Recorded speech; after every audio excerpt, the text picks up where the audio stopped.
English Each Day presents Rescue and Redemption, Kate's Story. Chapter 1. The Stray That Changed Everything. Some people say that life-changing moments come with loud explosions, dramatic decisions, major revelations.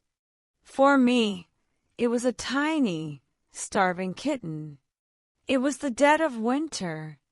I was walking home from my dead-end job, exhausted, carrying takeout I wasn't even hungry for. I was stuck in a life that felt like a hamster wheel. Work, eat, sleep, repeat. Then I heard it, a faint, desperate meow. I stopped. The street was mostly empty, the streetlights buzzing faintly. I turned toward an alleyway, and there she was, a tiny, scrawny kitten with patchy fur and eyes too big for her face, shivering next to a dumpster. I hesitated. I wasn't a rescue person. I wasn't even sure how to take care of myself properly, let alone an animal. But she looked up at me, and in that moment I knew. I scooped her up, tucking her inside my coat. She was all bones, barely breathing, but she nuzzled into me. I whispered, "It's okay. You're safe now." I didn't know it then, but that moment would change everything. Chapter 2. The First Battle, Saving Luna. I named her Luna. The next few days were a roller coaster. She was sick, weak, and barely eating. I took her to the vet with money I didn't have, panicking over every tiny movement. She might not make it. The vet told me gently. I went home and sobbed. But Luna fought, and so did I. I set my alarm every 3 hours to feed her with a syringe. I stayed up researching how to help a malnourished kitten. I whispered to her every night, "You're going to be okay." And slowly she got stronger. One morning, I woke up to her tiny paws on my chest and a soft, rumbling purr. And I realized she had saved me too. Chapter 3. A World Full of Lunas. After Luna, I started noticing them. The stray cats scavenging near restaurants. The lonely dogs curled up outside stores. I used to walk past them. Now I couldn't. One night, I saw a golden retriever mix limping near an abandoned lot. He was filthy, scared, and clearly injured. I sat on the ground, tossing bits of food, whispering, "It's okay. You're safe now." It took an hour, but he let me put a leash around him. That night, I cried into his fur, because I knew this was only the beginning. Chapter 4. When your home becomes a shelter. Luna stayed. So did the retriever, who I named Max.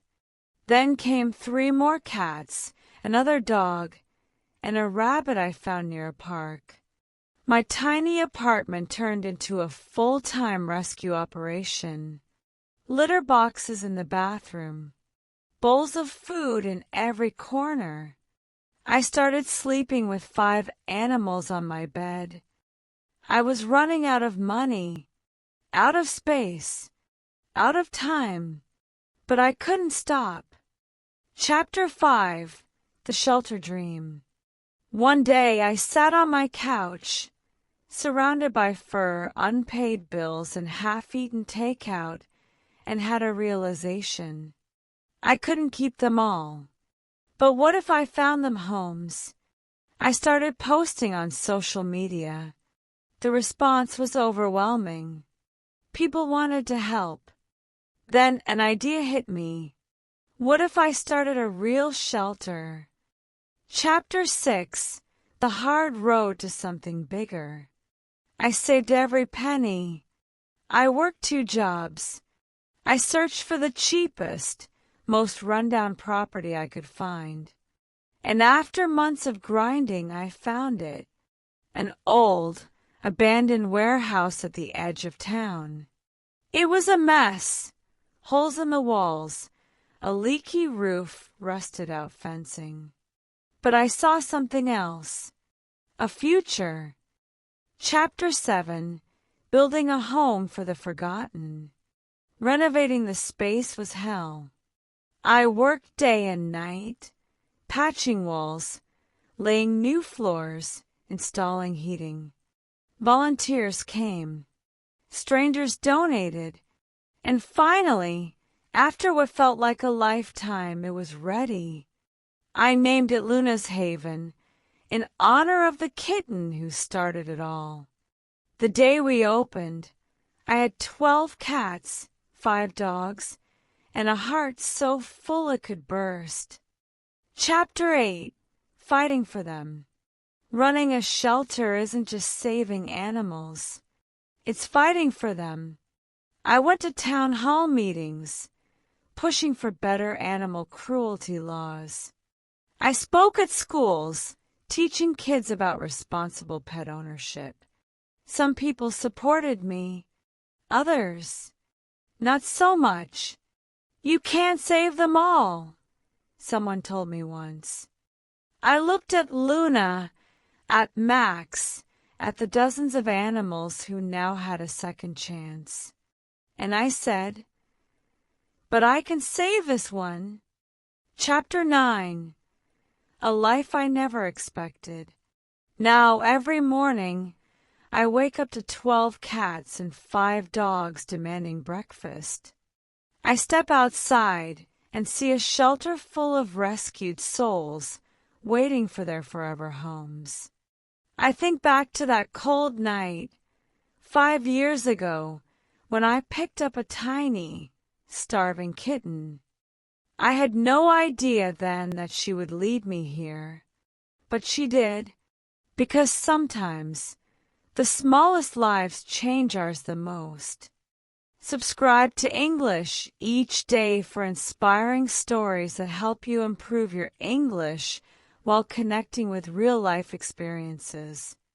Thank you for watching. See you in our next video.